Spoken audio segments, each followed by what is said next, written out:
Sneakers and Cleats, the podcast.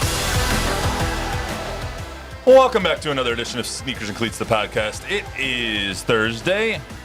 This is episode 95. That's Chuck McCarthy, Matt Roy. Usually we have a background right here, but for some reason we are having those technical difficulties, and it has gone away, even though you can kind of still see it. It's like weird. It's like really, really light. Anyway, it is Thursday, April 25th, as we all famously know, the perfect date. Luis? You take the miscongeniality soundbite. Your perfect date. It's a tough one. William Shatner. I'd have to say April 25th, because it's not too hot, not too cold. All you need is a light jacket. That was filmed right here in San Antonio, so. And our very own Kimberly Crawford has a cameo in, I believe, the second movie. But, yeah, that's what I think of when I think of April 25th. I think our guest actually tweeted that out a little earlier today, too. So we got a lot going on. All kidding aside, we will be all in on the NFL draft. Yes, pun intended, for Jerry Jones. To do that, we're going to bring in our very special guest. He is the manager and editor-in-chief of Blogging with the Boys. You can also hear him every morning from 6 to 10 a.m. with Rob Thompson on 94.1 San Antonio Sports Star in the Morning Huddle. RJ Ochoa. RJ, how are you today? I'm doing well. Thanks for having me, fellas. Happy April 25th. Happy, final day of commiseration, I suppose, for the Cowboys. It's been a long few months, so it's nice to know that we're Andy Dufresne on the other side of this thing. Yeah, but we're gonna have maybe commiseration done, but misery to follow. We'll see how it goes tonight, I guess. So RJ, you get to participate in the game that we do every episode we start. So this is episode 95. We ask, what does the number 95 remind you of in sports? So when you think of the number 95, is it a jersey number? Is it something that happened in 1995? What do you think of when you think of the number 95? Yeah, that was the last Dallas Cowboys Super Bowl. It's super easy, right? Super easy to kind of, I don't know if that was fortuitous or if that was purposeful, but the drought is almost 30 years old. And if they don't win the Super Bowl this year, they will officially reach that, obviously, because they'll have to go at it in 2025. So good times, certainly, 1995. Yep, 1995. Also, I think of Richard Dent. Richard Dent, the longtime Bears player, Bears Hall of Famer. Myles Garrett for you over there. Bob, our additional guy. He's a big Cleveland Browns fan. We'll think of Myles Garrett for him. Aggie. He's an Aggie. He is an Aggie. Also, yours truly born in 1995. So, wow. We should all think of Matt Roy when we think of number 9. I got warts older than you, dude. I didn't need to know that, but all right. Also happening in 1995, Braves won the World Series, 4-2 over the Indians. The MVP, Tom Glavine. Cal Ripken Jr. broke the consecutive game record held by Lou Gehrig, 21-30, a record that will never be broken, right, Chuck? Probably not. I can't imagine that it would be, but records, as you know, are made to be broken. But quick aside to Cal Ripken Jr., during the build-up to that, they're playing in Arlington, and in between cuts in the cage, Cal Ripken Jr. would sign as many autographs as he could for the throngs of people that were lined up to get them, because that was a huge story at the time. And, again, what a great ambassador for baseball. Absolutely.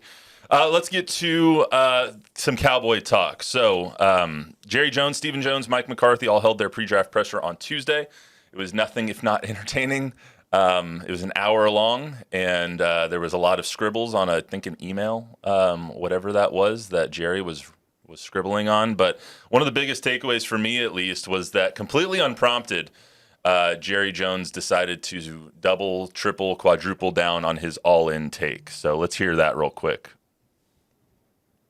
The question is, in my mind, about all of this, how do we feel about where we've been in this free agency? We feel great about what we've been in free agency. All in. All in. All in. We're all in with these young guys coming up. And we're all in with this draft. And we're all in with knowing that you have to go. RJ, that's 6 all-ins in like 15 seconds. My favorite part of that was that you could hear Steven laughing behind him or next to him, just sounded uncomfortable. Like, why are you doing this to us again?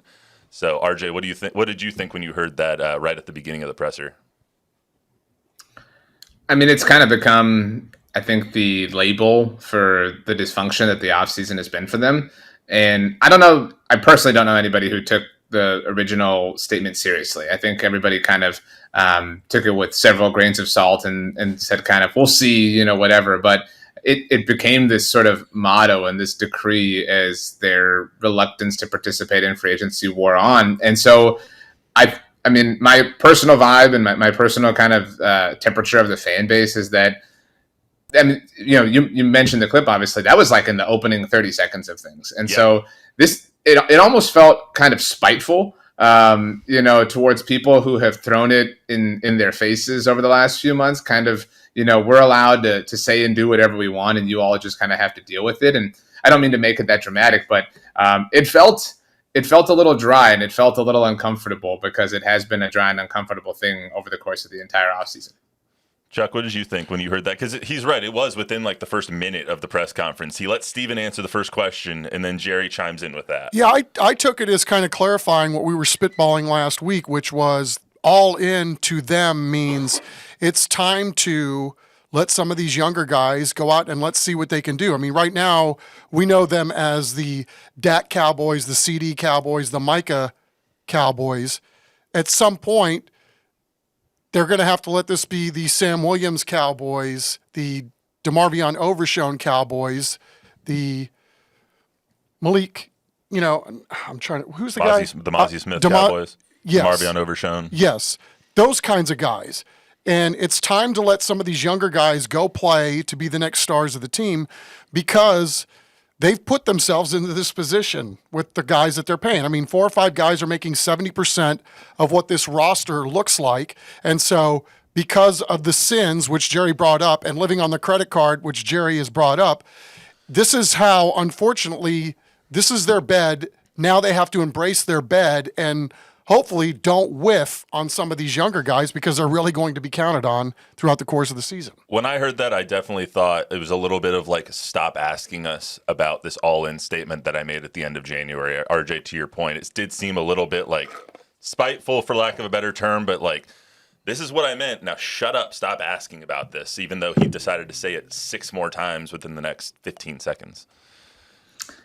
I honestly don't think that they meant anything. I don't think, I think we've tried to decipher and tried to, like in whatever it was, season 2 of Lost, when they found like the numbers and they were like, what does this mean? Like, is this a combination to something, or is this a code to get into some magic door or whatever?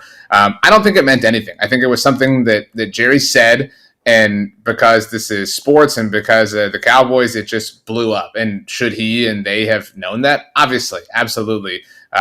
Would he undo it if he could? Probably not, would be my guess, because of all the attention that it created. But I mean, I think that they, so many people have tried to assume they're doing this, they're doing that. And that's why I'm excited for the draft, obviously, because it will finally give us a bit of a North Star to kind of point to in terms of where they've been going and what they're chasing here in 2024 specifically. But I think it was a random statement that they didn't. I think if anything, they underestimated how mad people were. And I think that they underestimated how big of a piece of chum this was that they were throwing in the water, and that they didn't, Jerry at least didn't recognize that this, people were really hurt, because this was originally said, something like 10 days after the season ended. It was still a really raw thing. Right. And so to offer any kind of, hope just wound up being really cruel. And so I think people didn't forget that easily. Doesn't it seem like it was said, I think it was January 30th, right at the Senior Bowl, and it was like almost a throwaway line, but I think everyone was trying to grasp onto something like, what are they going to do now? That it's like, okay, we're all in. Awesome. Jerry's all in. We're going to do some awesome things now. We're going to pick up some players that we need. We're going to try and shore up the offensive line. We're going to try and shore up the D-line. We're going to replace older guys that might leave. We're going to really push our chips in the middle of the table. And then coming here 3-4 months later now, they've signed like 2 free agents, Royce Freeman and Eric Kendricks. And they kept Jordan Lewis too. And you're just like, what the hell did you mean then? What do you mean all in? So I think it was just like frustrating. they're not a team, obviously, that's well known for being active at this time of year, and that's fair to say. So anyone who expected them to be would have been deviating from historical norm. But so within that context, they've been particularly inactive. So if there was ever a year to offer this claim, whether it was genuine or not, this was not the one. And so it again, I think, was probably just an unfortunate series of events that maybe everybody outside of Jerry wishes didn't happen. But I will say, aside from the particular verbiage of all in, the overall press conference was not so much, in my mind, a discussion about the draft and a discussion about their capital and the moves they intend to make throughout the weekend, but more of a defense. It felt like they really felt like they were on trial for what they have done or haven't done over the last few months, and they were trying to defend it to a lot of people. And again, my personal read of the fan base is that nobody really bought anything that they had to say so far. It was also interesting a little bit later in the press conference that Jerry completely acknowledged that this team is only going to get worse. And that's the second bite that I pulled up here. So Dak has enjoyed in his career that we're proud of some of the best supporting cast that you could put around him. And to move forward, we're going to have to diminish that. That's a fact. That's the rules. And so that's our challenge, and to make it work out. Dak, quarterback of the Dallas Cowboys, I can't even blink on that one. To me, it sounded like he was trying to warn the fan base, like, this is only going to get worse from here. These were the best teams that we're going to have. Now we're going to have to pay Dak north of $60 million, and we want him here. We don't want to go chase another quarterback, but we're not going to have what we used to have. And it's like, maybe that was a good thing that he's warning everybody, but that's how I took it. RJ, how did you take that? I think that it's, I don't mean to just be negative. I really would love to be positive and really would love to kind of buy into some of these things. But I think if anything, it's a veil of security for if and when they don't do anything, to kind of lean back and sit back and say, hey, we told you, this was going to be rough. And it's totally true that, they're going to have to, if they want Dak obviously to play for them, they're going to have to pay him somewhere, in the approximate value of $60 million per year. And I think the frustrating thing about this is, this was said, I agree with you, from the perspective of, here's your medicine, you have to kind of take it, it's good for you, when it didn't have to be this way. It didn't have to be $60 million. It didn't have to be this late in the game. You didn't have to wait till the 11th hour. Had you done this sooner, you could have reaped the benefits from that, and you could have signed players with the cap space that it would have created. You could have gone about this in a completely and totally much more efficient manner. And had you done so, then nobody would have to sit here and take any kind of medicine. And so I think lecturing people on, hey, you have to kind of shut up and deal with this now is difficult for people to take when they know that this was among the more inefficient paths that they could have taken to get to this point. Yeah, be that as it may, though, this is the bed that they have made. So now what do? You have to pivot, right? And I think a lot of where this is going is obviously because they have to go this way. Their cap is what it is at this point. But all they have to do is look and see what Green Bay did, the team that knocked them out. And I talked about this a little bit last night. You have a team that traded its star quarterback and within a very short period of time flipped the entire operation. And I think some of this is the Cowboys getting a nudge on what beat them and what bounced them from the postseason last year. It can be done. It can be done quickly if you have a pretty good foundation in terms of younger players. And where do you think that foundation is as we currently sit? Because a lot of those younger players are now going to be thrust into bigger roles because of the vets that left and basically left them now to step up. Well, I'm curious to see what this means really long-term for Dak, CD, and Micah. That's where I'm really curious because, again, if 4 or 5 guys are making 75% of your salary cap, then you have to be able to find diamonds in the rough in some of these other places. So, are they going to be able to give CD what he wants? Or are they going to go and do what Green Bay did? As soon as Rodgers got the bag, what happened to 17? They traded him to the Raiders. So, again, I don't know what's going to happen, but because this is the route they are taking, it's going to be interesting to see how they now proceed with some of these guys that are and have earned the right to make big money. And that does bring us to, oops, we're going to play it again. Dang it. That brings us to today, with the chimes that will send chills down your spine in the NFL draft. The NFL draft starts in just about 6 hours or so, 5.5 hours or so. The Cowboys won't be on the clock here for a while, but it brings us to the Cowboys have to hit on this draft because of the moves that they have not made, right, RJ?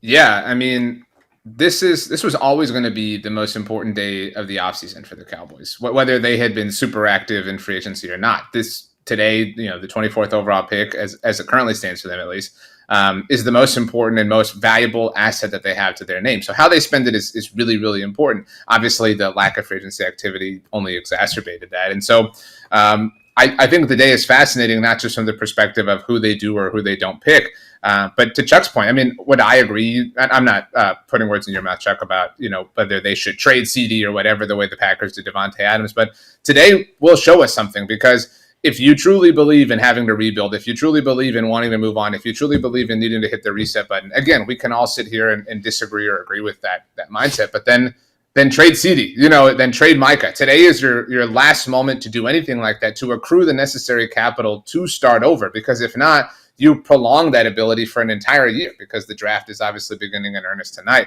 So if they just sit and pick, I mean, I would assume right now that they're going to address the offensive line, and they'll tell us tonight finally how they feel about Tyler Smith, whether they view him as a left tackle, whether they view him as an interior lineman, if they address the center position, and if they forego the offensive line altogether. And some of that might not be their fault, some of it might just be the way the board falls. But if they walk away from tonight without a new offensive lineman, it will really make the trenches a difficult proposition for them, just because of a lack of talent for 2024. That's fair. I mean, just as far as I'm concerned, I think CD has positioned himself to get paid. I think the Cowboys have said it repeatedly. They like to pay their own. I think CD is going to get paid, but what does this mean for Dak then long term? Because Dak got his bag. Now it's time for CD to get his. I mean, I live under the philosophy that receivers are replaceable, so I wouldn't pay CD, but that's just me. When we hear the chimes tonight, and the Cowboys are, I got a new button, so I just need to keep pressing it. When that sound comes on and the Cowboys are picking at 24, whether they trade up, trade back, or whatever, I fully expect them to go offensive line. It's not going to be a sexy pick. It's going to be a Tyler Guyton. It's going to be a Talisi Fuaga. It's going to be somebody like that you're not going to be like, oh, yes, offensive line. But it's going to be someone that can finally replace Tyron Smith and try and start getting younger, because Zach Martin's only getting older, and you finally need to figure out where Tyler Smith's going to play, even though there does seem to be some disagreement between Mike McCarthy and the higher-ups about exactly where Tyler Smith's going to play. I think last time we heard it was at the owner meetings. Mike said that he's going to stick at guard, and then you had others that were like, maybe he'll move to tackle.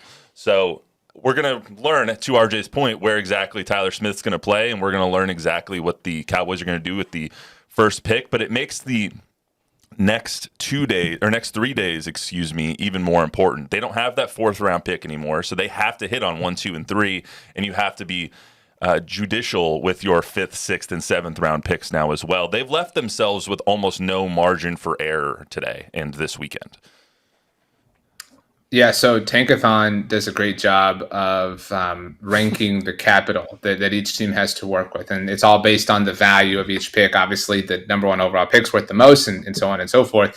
The overall collections of capital, the Cowboys have the 30th most valuable collection of the entire NFL. So, there's only 2 teams who they've got beaten. They're Miami and Cleveland. And obviously, they've done a lot of wheeling and dealing to move picks away for different reasons. And so, tonight is super important, but obviously tomorrow is even more important, and the next day is even more important. And that's why, if I had, my choice, if I was in Nirvana tonight, it would be a trade back scenario for the Cowboys, because they need more picks. That's the situation that they put themselves in. I agree. There's no point in moaning and groaning. I mean, we're kind of here, but the best path forward is accruing and assessing a situation where you need more capital. They just don't have enough at this point in time, especially if you put any stock into the rumors that they want to spend a 2nd round pick on Jonathan Brooks or whatever the case may be. He might turn into a fine player, but your second round pick is not something that you can take the chance in general, let alone in a year where you've put so much pressure on your draft class, in particular.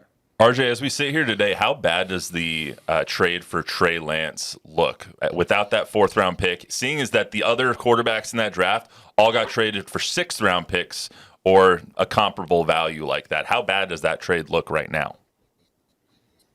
The price that the other 2021 quarterbacks have gone for certainly hasn't helped, but the trade never made sense from the perspective of, the moment the trade happened, a lot of people, just jumped on the internet and were like, "Oh, watch out! This is the end of Dak Prescott." And maybe you believe that, but Trey, unless the Cowboys pick up his fifth-year option, which they would be silly to do so because it's $24 million that's fully guaranteed for next year, he's set to enter the final year of his contract, and so is Dak Prescott. So this never made sense from a timeline perspective. Ideally, you would have traded for somebody that was drafted in 2022 that had, that extra year of overlap, that buffer to provide you if and when Dak Prescott does walk in free agency next year. But if you believe the Cowboys are committed to moving on from Dak Prescott next year, fine, let's live in that world.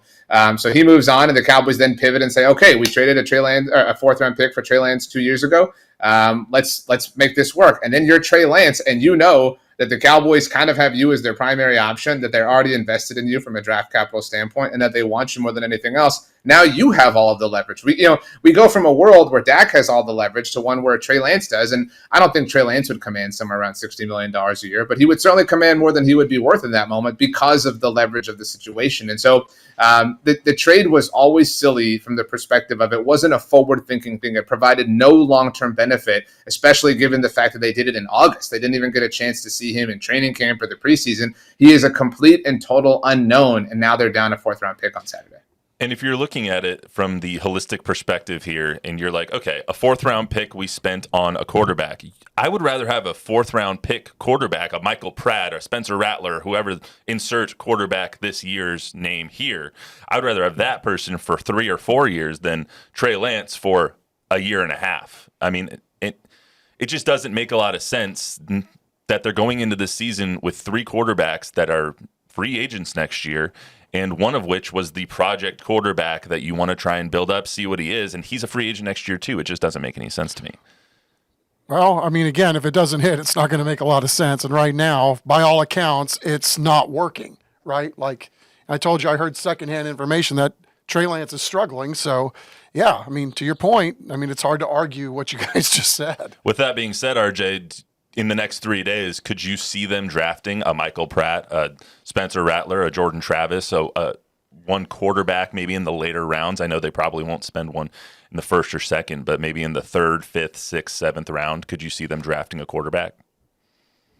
I mean, I would love – I think it's smart for NFL teams to draft a quarterback every year just for the sake of development and the sake of, playing the lotto over and over again. But – I mean, we just talked about how precious these picks are, right? I mean, they have a lot of holes. They have a lot of areas to address. And in some ways, doing that is a luxury of being, a well-equipped roster. And even trading for Trey Lance, is not the worst thing ever if you're well-equipped and you have a long-term plan. Then you can kind of afford to, purchase that luxury, so to speak. But given the situation, given the bet that they've made, I just think it would be a really irresponsible thing to do to throw away, a 3rd round pick or a 4th round pick. I mean, you want to throw your last pick of the draft at one, you want to, get ahead of undrafted free agency, then maybe so be it. But I just don't think, and then you're going to carry 4 quarterbacks on your roster. I mean, how's that going to work? I mean, it invites a lot of questions that I don't think that they're prepared to answer right now.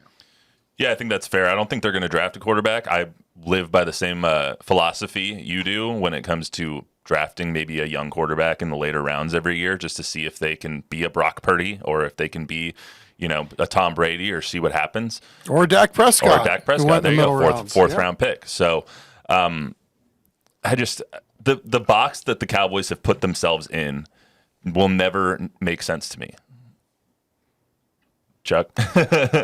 Oh, you put me on the spot. I mean, again, I think it goes back to what I said earlier. They've made their bed. Now, how do they make the best of what they need to do going forward? And again, I think Jerry brought it up. You have to embrace where you're at.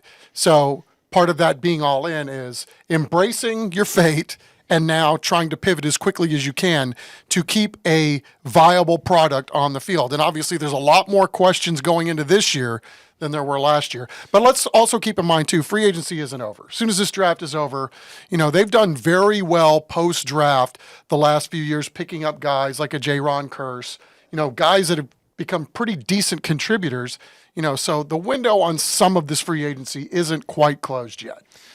So RJ, if you were to go in to work on Monday and you're going on at 94.1 San Antonio Sports Star, 6 a.m., you're logging on with Rob Thompson, and if I was to ask you right now,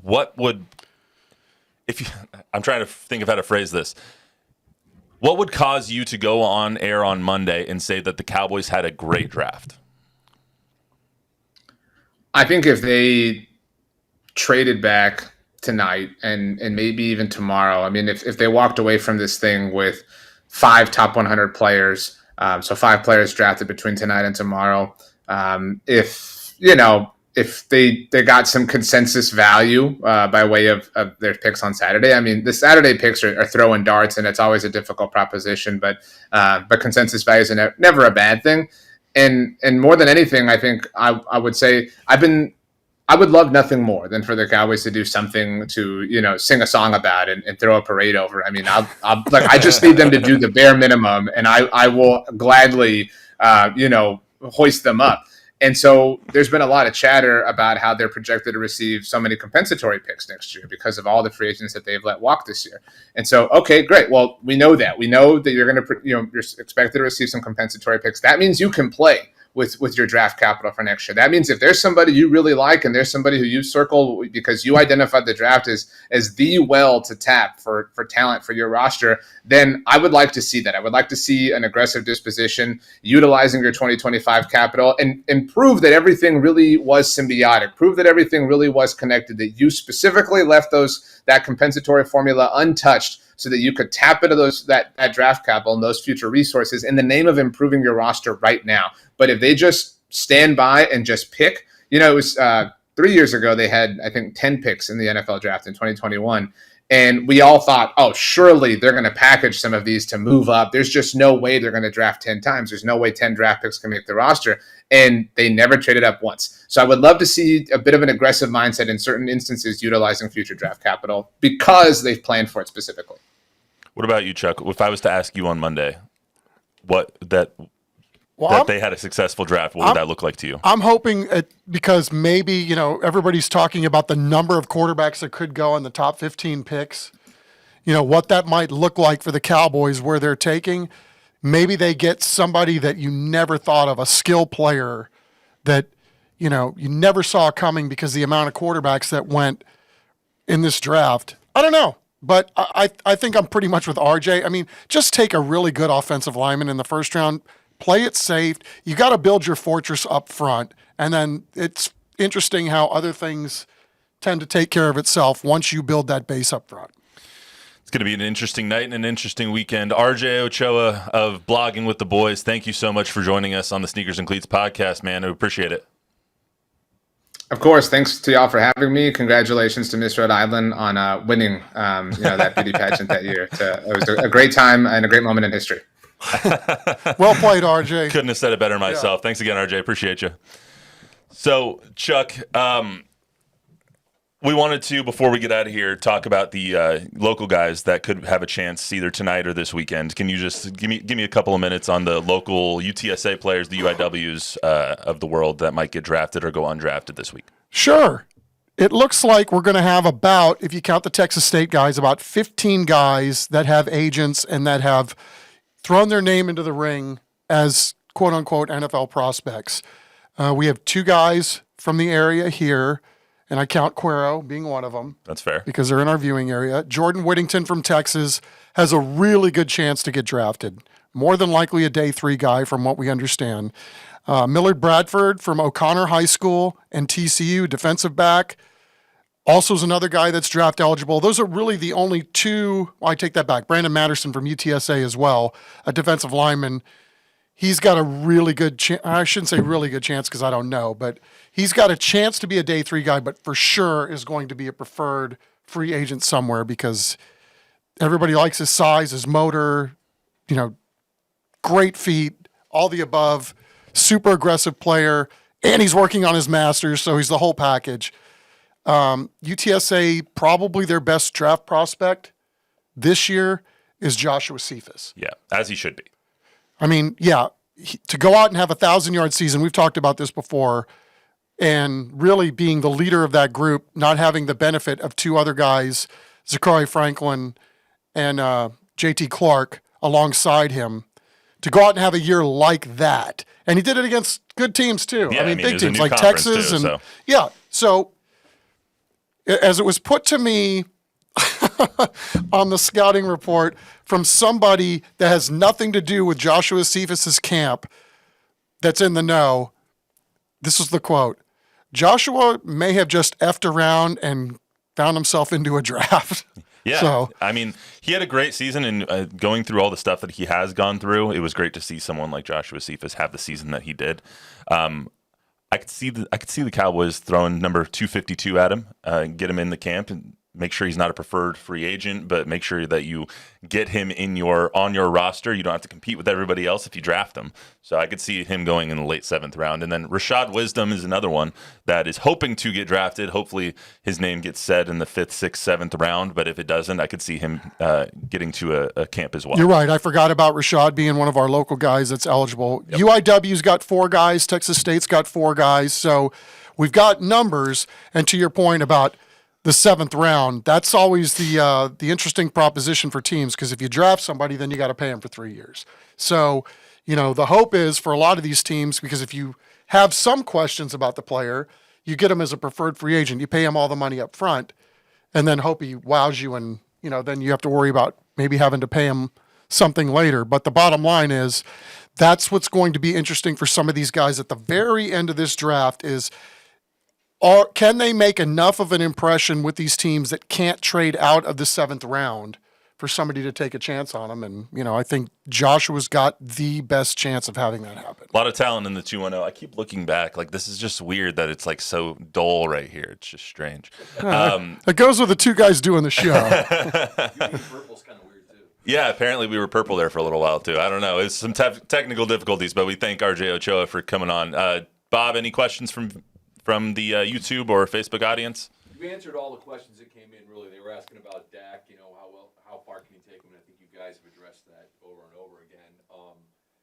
People saying they think that Dallas is in trouble. I think that's been huge. I think we touched on that quite a bit. And someone does agree they want to go and get Joshua Cephas. Perfect.